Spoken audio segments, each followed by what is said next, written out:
You are here because you've clicked one of these links right here. And in this video, we are going to discuss how to download and install the Zoom link for your specific operating system.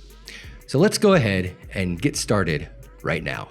Let's get started with our Zoom experience by clicking the iPad link right here in order to download the iPad app that we can use for our Zoom meetings.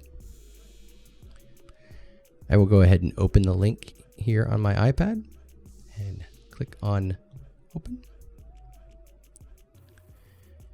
If for some reason it fails to open the link to the page that it goes to, I'll go ahead and go to my App Store.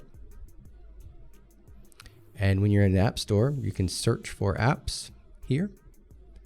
And you can say Zoom. And then I can go ahead, and the app that I want to get is Zoom Cloud Meetings. So I'll go ahead and click Get. I'll click Install. You'll want to enter the password that you need.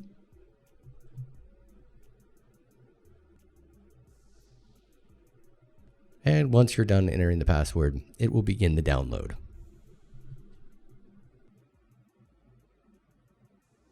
Once the Zoom Cloud Meetings app has downloaded, you can go ahead and open it to ensure that you have this available to you.